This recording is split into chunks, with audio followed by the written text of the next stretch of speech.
The night the flight board blinked from on time to canceled felt like a verdict, heavy and final, as if the universe had chosen that exact moment to test how much one man could carry without breaking.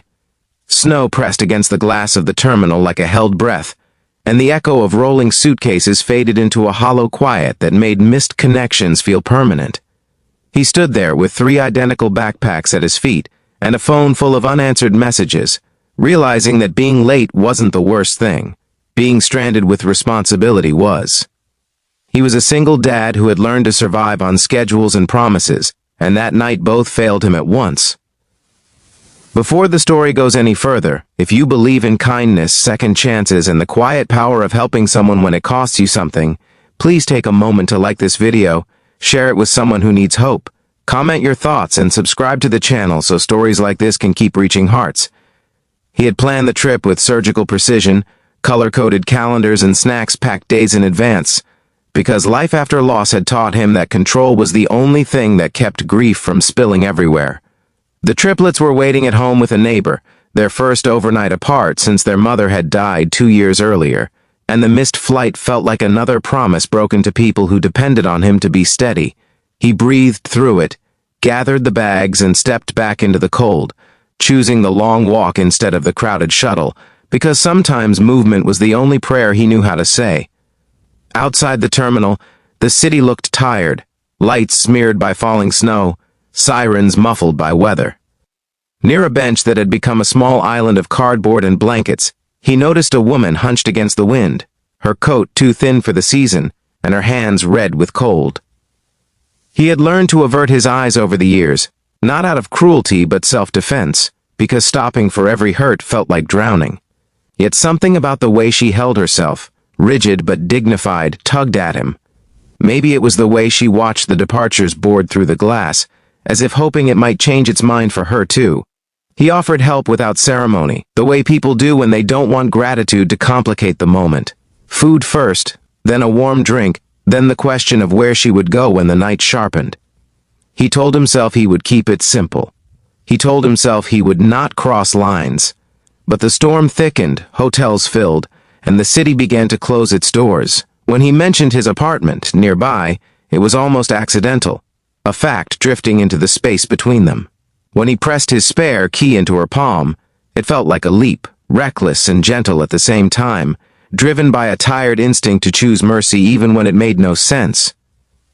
He left her with instructions written on a receipt, the address, the heat that worked only if the dial was turned slowly, the warning about the creaky stair. He walked away before doubt could catch up, his breath fogging, his chest tight with the fear of having done something irrevocable. He slept poorly on a borrowed couch, dreaming of doors left open and the sound of keys dropping into snow. The next morning brought a fragile calm. The flight rescheduled, the storm easing, the city washed clean and brittle. He returned home with a knot in his stomach, rehearsing explanations he might never need. The apartment looked the same at first glance, sunlight slanting across the floor, the smell of coffee lingering. The woman was gone, the spare blanket folded neatly, the mug washed and placed upside down to dry. Relief came first, then an odd ache, like missing someone he hadn't meant to know. On the counter lay a note written in careful handwriting, thanking him for warmth and trust, promising to return the key soon. Life moved forward the way it always does, with lunches packed and socks lost, with the triplets bursting through the door after school, cheeks pink and voices overlapping.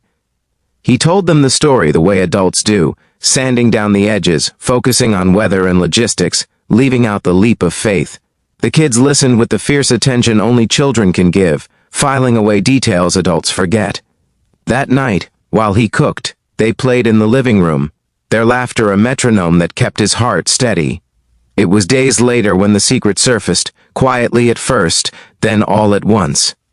The triplets had found something in the hall closet, tucked behind coats and old boots, a canvas bag they didn't recognize. Inside were documents wrapped in plastic, photos worn soft at the edges, a small medal dulled by time. Children are archaeologists by nature, and they pieced together a story without words, sensing weight where adults saw clutter. They brought the bag to him with solemn faces, the way one brings a found animal or a hard truth. The name on the papers matched the one on the note. The photos showed the woman younger, standing in a hospital corridor, a baby cradled against her chest, eyes bright with fear and hope. Another photo showed a man in uniform, the medal his arm around her shoulder, the same quiet dignity he had seen on the bench. Dates aligned like a constellation pointing backward.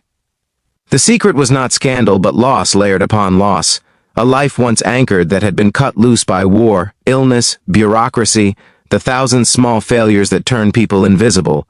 The triplets absorbed it in their own way, with a seriousness that surprised him. They asked questions without accusation, curious about how someone could fall so far without being bad.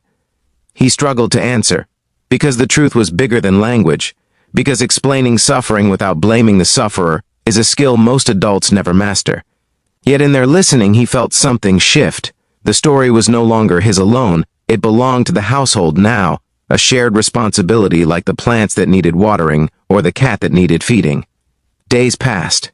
The woman returned the key, slipping it under the door with another note, this one apologetic, almost formal.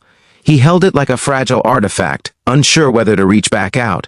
The triplets noticed the pause, the way he stood too long at the window. They left drawings on the table, simple and earnest, houses with open doors and smoke curling from chimneys.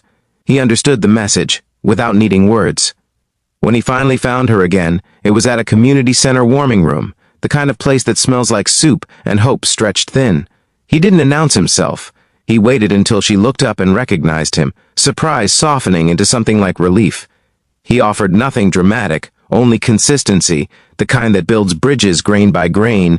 He helped navigate forms, introduced her to people who knew how to cut through red tape, and showed up when the days felt too long. The change was not a montage of miracles but a series of small mercies. An interview that went better than expected. A room with a door that locked, a coat that fit. The triplets learned her name and learned how to listen. They learned that adults carry stories that don't end when the screen fades to black. He learned that trust given freely can circle back multiplied, that being a father was not just about protecting what was his but widening the circle of care. Winter thinned into spring. The city shed its gray. On a morning bright with possibility, he watched the woman walk across a stage to receive a certificate, her posture still dignified, her smile cautious but real. The triplets cheered too loudly. He felt a swell of pride that surprised him, not ownership but connection, the quiet joy of having chosen compassion on a night when it would have been easier to choose nothing.